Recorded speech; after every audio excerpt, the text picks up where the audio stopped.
Jane Eyre by Charlotte Bronte, Chapter 21. Presentiments are strange things, and so are sympathies, and so are signs, and the three combined make one mystery to which humanity has not yet found the key. I never laughed at presentiments in my life, because I've had strange ones of my own. Sympathies, I believe, exist, for instance, between far-distant, long-absent, wholly estranged relatives, asserting, notwithstanding their alienation, the unity of the source to which each traces his origin, whose workings baffle mortal comprehension. And signs, for aught we know, may be but the sympathies of nature with man. When I was a little girl, only 6 years old, I one night heard Bessie Leaven say to Martha Abbott that she'd been dreaming about a little child, and that to dream of children was a sure sign of trouble, either to oneself or one's kin. The saying might have worn out of my memory had not a circumstance immediately followed which served indelibly to fix it there. The next day, Bessie was sent for home, to the deathbed of her little sister. Of late, I'd often recalled this saying and this incident, for during the past week, scarcely a night had gone over my couch that had not brought with it a dream of an infant, which I sometimes hushed in my arms, sometimes dandled on my knee, sometimes watched playing with daisies on a lawn, or again dabbling its hands in running water. It was a wailing child this night, and a laughing one the next. Now it nestled close to me, now it ran from me. But whatever mood the apparition evinced, whatever aspect it wore, it failed not for 7 successive nights to meet me the moment I entered the land of slumber. I did not like this iteration of one idea, this strange recurrence of one image, and I grew nervous as bedtime approached and the hour of the vision drew near. It was from companionship with this baby phantom I had been roused on that moonlit night when I heard the cry, and it was on the afternoon of the day following I was summoned downstairs by a message that someone wanted me in Mrs. Fairfax's room. On repairing thither, I found a man waiting for me, having the appearance of a gentleman's servant. He was dressed in deep mourning, and the hat he held in his hand was surrounded with a crape band. "Dare say you hardly remember me, miss," he said, rising as I entered, "but my name is Leaven.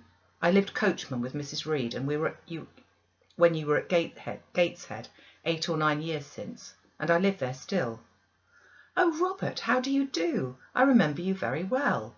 You used to give me a ride sometimes on Miss Georgiana's bay pony. And how is Bessie? You are married to Bessie?" "Yes, miss. My wife is very hearty, thank you. She brought me another little one about 2 months since. We have 3 now, and both mother and child are thriving." "And are the family well at the house, Robert?" "I'm sorry I can't give you better news of them, miss. They are very badly at present, in great trouble." "I hope no one is dead," I said, glancing at his black dress. He looked down at the crape round his hat and replied, "Mr. John died yesterday, was a week, at his chambers in London." "Mr. John?" "Yes." "And how does his mother bear it?"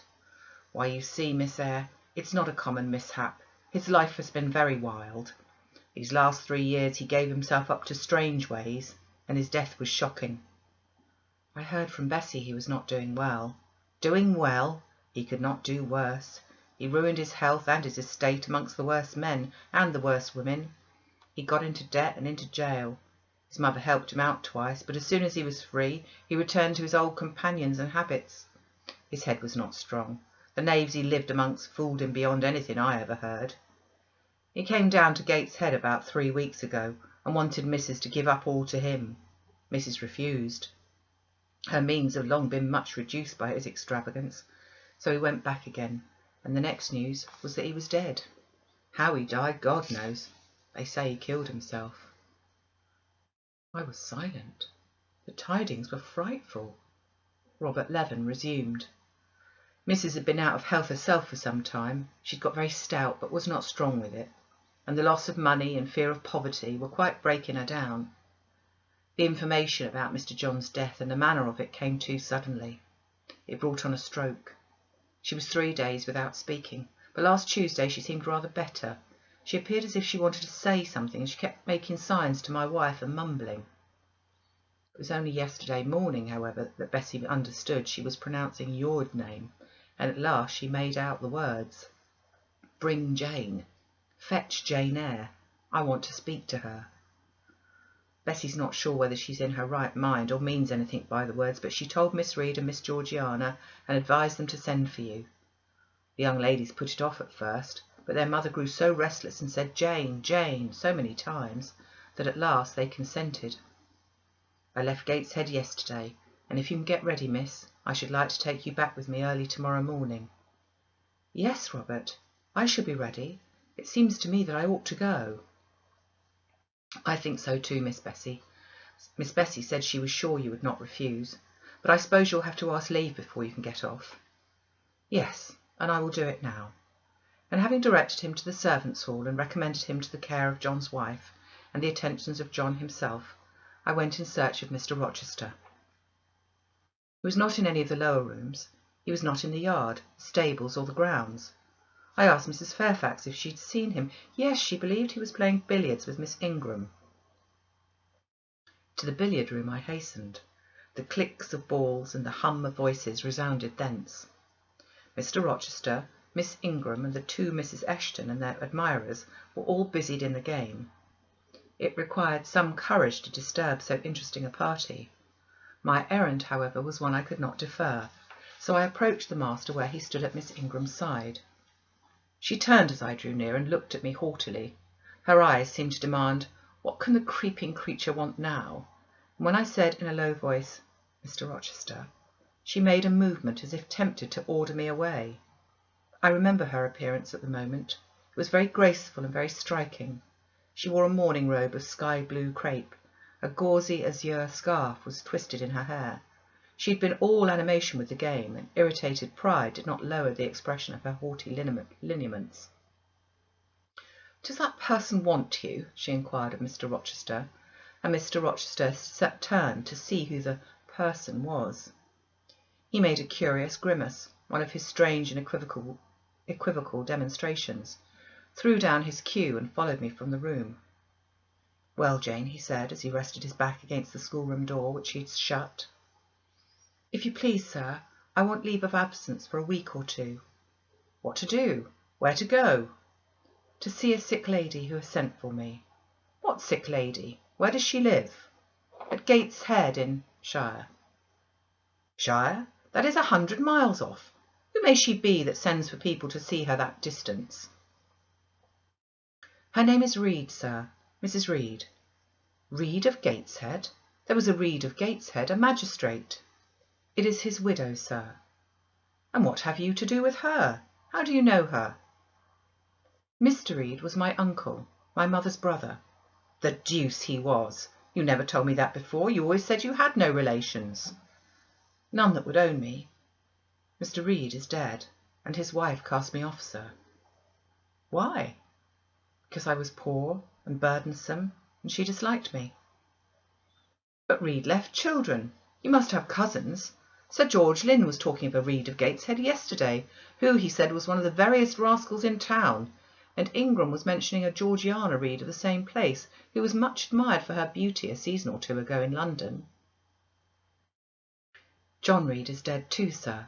He ruined himself and half ruined his family, and is supposed to have committed suicide. The news so shocked his mother that it brought on an apoplectic attack." "And what good can you do her?" "Nonsense, Jane. I would never think of running 100 miles to see an old lady who will, perhaps, be dead before you reach her. Besides, you say she cast you off." "Yes, sir, but that is long ago, and when her circumstances were very different. I could not be easy to neglect her wishes now." "How long will you stay?" "As short a time as possible, sir." "Promise me only to stay a week." "I had better not pass my word. I might be obliged to break it." "At all events, you will come back. You will not be induced under any pretext to take up permanent residence with her." "Oh, no.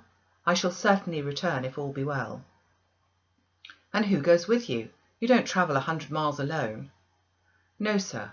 She sent her coachman." A person to be trusted? Yes, sir. He has lived 10 years in the family.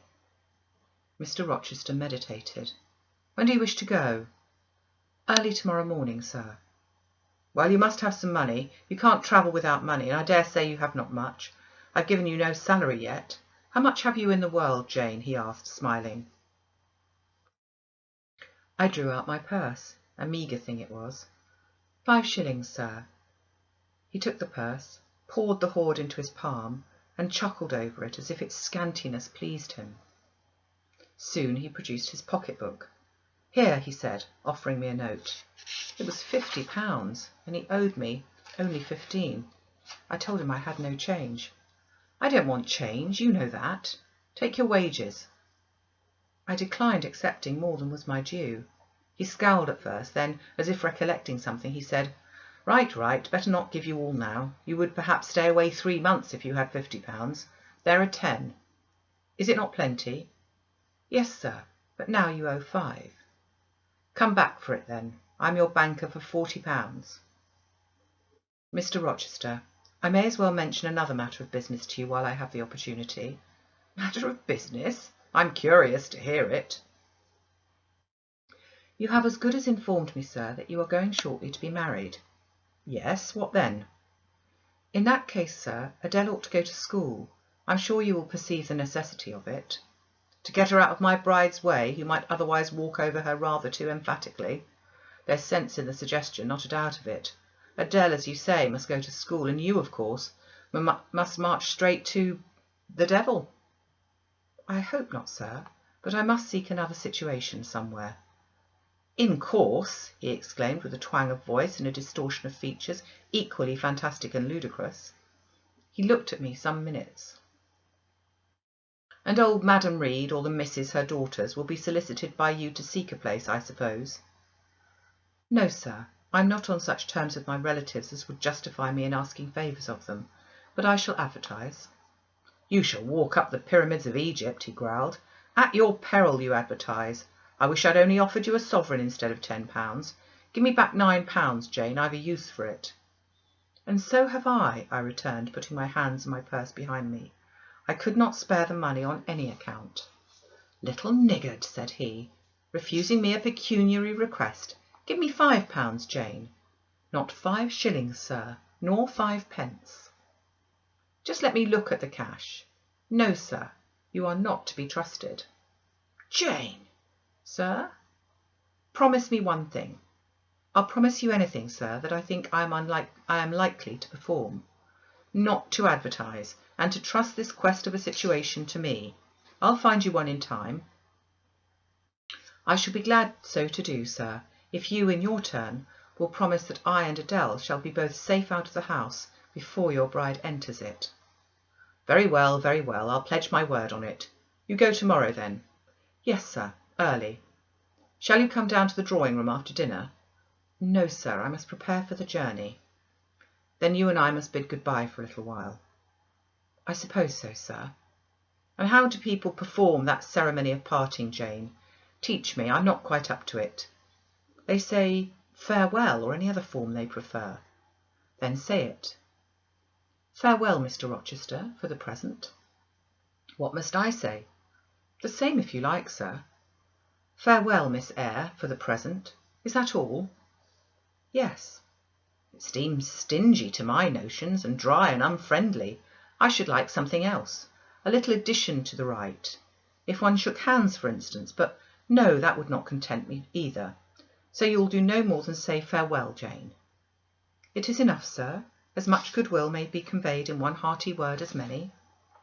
Very likely, but it is blank and cool. Farewell. How long is he going to stand with his back against the door? I asked myself. I want to commence my packing. The dinner bell rang, and suddenly away he bolted, without another syllable. I saw him no more during the day, and was off before he had risen in the morning. I reached the lodge at Gateshead about 5 o'clock in the afternoon of the 1st of May. I stepped in there before going up to the hall. It was very clean and neat. The ornamental windows were hung with little white curtains. The floor was spotless. The grate and fire irons were burnished bright, and the fire burnt clear. Bessie sat on the hearth, nursing her last-born, and Robert and his sister played quietly in a corner. "Bless you, I knew you'd come," exclaimed Mrs. Leaven as I entered. "Yes, Bessie," said I after I'd kissed her, "and I trust I'm not too late. How is Mrs. Reed? Alive still, I hope?" "Yes, she's alive, and more sensible and collected than she was. The doctor thinks she may linger a week or two yet, but he hardly thinks she'll finally recover." "Has she mentioned me lately?" "She's talking of you only this morning and wishing you would come, but she's sleeping now, or was 10 minutes ago when I was up at the house. She generally lies in a kind of lethargy all the afternoon and wakes up about 6 or 7. Will you rest yourself here an hour, miss, and then I'll go up with you?" Robert here entered, and Bessie laid her sleeping child in the cradle and went to welcome him. Afterwards she insisted on my taking off my bonnet and having some tea, for she said I looked pale and tired. I was glad to accept her hospitality, and I submitted to be relieved of my travelling garb just as passively as I used to let her undress me when a child.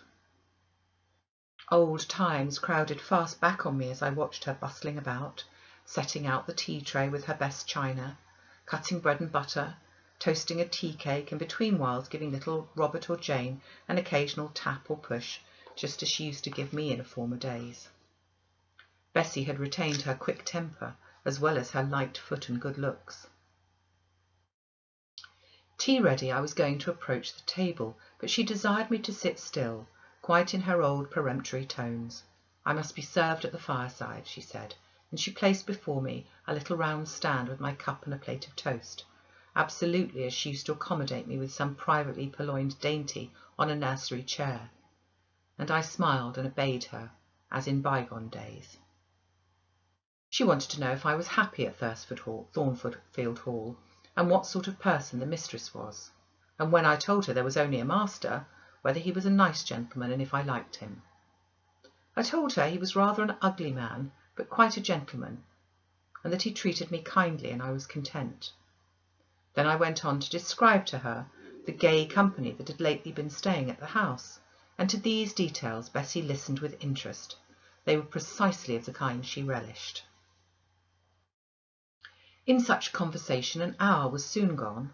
Bessie restored to me my bonnet, etc., and accompanied by her, I quitted the lodge for the hall. It was also accompanied by her that I had, nearly 9 years ago, walked down the path I was now ascending. On a dark, misty, raw morning in January, I had left a hostile roof with a desperate and embittered heart, a sense of outlawry and almost of reprobation, to seek the chilly harbourage of Lowood, that bourne so far away and unexplored. The same hostile roof now again rose before me. My prospects were doubtful yet, and I had yet an aching heart. I still felt as a wanderer on the face of the earth, but I experienced firmer trust in myself and my own powers, and less withering dread of oppression. The gaping wound of my wrongs, too, was now quite healed, and the flame of resentment extinguished. "You shall go into the breakfast-room first," said Bessie, as she preceded me through the hall. "The young ladies will be there." In another moment I was within that apartment. There was every article of furniture looking just as it did on the morning I was first introduced to Mr. Brocklehurst. The very rug he had stood upon still covered the hearth. Glancing at the bookcases, I thought I could distinguish the two volumes of Berwick's British Birds occupying their old place on the third shelf, and Gulliver's Travels and Arabian Nights ranged just above. The inanimate objects were not changed, but the living things had altered past recognition. The 2 young ladies appeared before me, one very tall, almost as tall as Miss Ingram, very thin too, with a sallow face and severe mien. There was something ascetic in her look, which was augmented by the extreme plainness of a straight-skirted, black stuff dress, a starched linen collar, hair combed away from the temples, and the nun-like ornament of a string of ebony beads and a crucifix. This, I felt sure, was Eliza, though I could trace little resemblance to her former self in that elongated and colourless visage. The other was as certainly Georgiana, but not the Georgiana I remembered, the slim and fairy-like girl of 11. This was a full-blown, very plump damsel, fair as waxwork, with handsome and regular features, languishing blue eyes and ringleted yellow hair. The hue of her dress was black too, but its fashion was so different from her sister's, so much more flowing and becoming. It looked as stylish as the others looked puritanical. In each of the sisters there was one trait of the mother, and only one. The thin and pallid elder daughter had her parents' cairngorm eye. The blooming and luxuriant younger girl had her contour of jaw and chin, perhaps a little softened, but still imparting an indescribable hardness to the countenance, otherwise so voluptuous and buxom. Both ladies, as I advanced, rose to welcome me, and both addressed me by the name of Miss Eyre. Eliza's greeting was delivered in a short, abrupt voice without a smile, and then she sat down again, fixed her eyes on the fire, and seemed to forget me. Georgiana added to her "How do you do?" several commonplaces about my journey, the weather, and so on, uttered in a rather drawling tone, and accompanied by sundry side glances that measured me from head to foot, now traversing the folds of my drab merino pelisse, and now lingering on the plain trimming of my cottage bonnet. Young ladies have a remarkable way of letting you know that they think you a quiz, without actually saying the words. A certain superciliousness of look, coolness of manner, nonchalance of tone, express fully their sentiments to the point, without committing them by any positive rudeness in word or deed. A sneer, however, whether covert or open, had now no longer that power over me it once possessed. As I sat between my cousins, I was surprised to find how easy I felt under the total neglect of the one and the semi-sarcastic attentions of the other. Eliza did not mortify, nor Georgiana ruffle me. The fact was, I had other things to think about.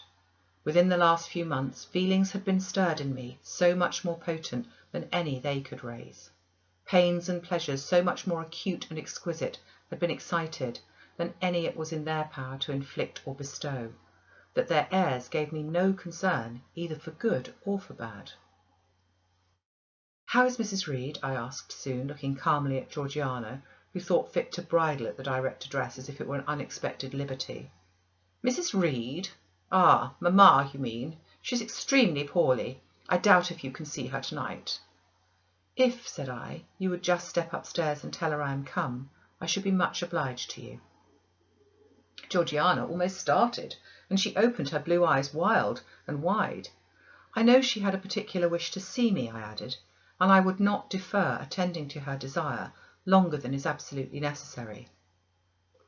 "Mamma dislikes being disturbed in an evening," remarked Eliza.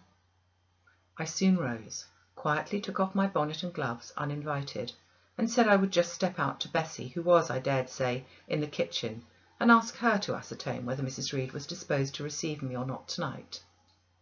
I went, and having found Bessie and dispatched her on my errand, I proceeded to take further measures.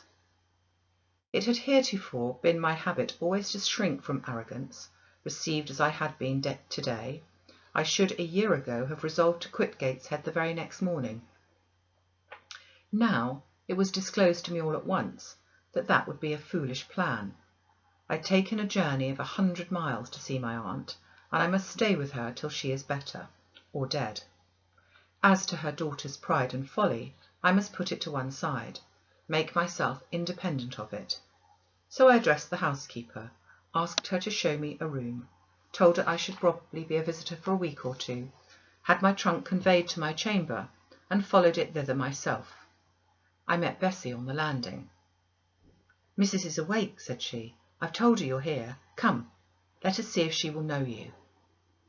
I did not need to be guided to the well-known room, to which I had so often been summoned for chastisement or reprimand in former days. I hastened before Bessie. I softly opened the door. A shaded light stood on the table, for it was now getting dark. There was the great four-post bed, with amber hangings as of old. There the toilet table, the arm-chair, and the footstool, at which I had 100 times been sentenced to kneel to ask pardon for offences by me uncommitted. I looked into a certain corner, half expecting to see the slim outline of a once-dreaded switch, which used to lurk there waiting to leap out imp-like and lace my quivering palm or shrinking neck. I approached the bed. I opened the curtains and leant over the high-piled pillows. Well did I remember Mrs. Reed's face, and I eagerly sought the familiar image. It is a happy thing that time quells the longings of vengeance and hushes the promptings of rage and aversion. I had left this woman in bitterness and hate, and I came back to her now with no other emotion than a sort of ruth for her great sufferings, and a strong yearning to forget and forgive all injuries, to be reconciled and clasp hands in amity. The well-known face was there, stern, relentless as ever. There was that peculiar eye which nothing could melt, and the somewhat raised, imperious, despotic eyebrow. How often had it lowered on me menace and hate, and how the recollection of childhood's terrors and sorrows revived as I traced its harsh line now. And yet I stooped down and kissed her. She looked at me. "Is this Jane Eyre?" she said. "Yes, Aunt Reed. How are you, dear aunt?" I had once vowed that I would never call her aunt again. I thought it no sin to forget and break that vow now. My fingers had fastened on her hand, which lay outside the sheet. Had she pressed mine kindly, I should at that moment have experienced true pleasure. But unimpressionable natures are not so soon softened, nor are natural antipathies so readily eradicated. Mrs. Reed took her hand away, and turning her face rather from me, she remarked that the night was warm. Again she regarded me, so icily I felt at once that her opinion of me, her feeling towards me, was unchanged and unchangeable. I knew by her stony eye, opaque to tenderness, indissoluble to tears, that she was resolved to consider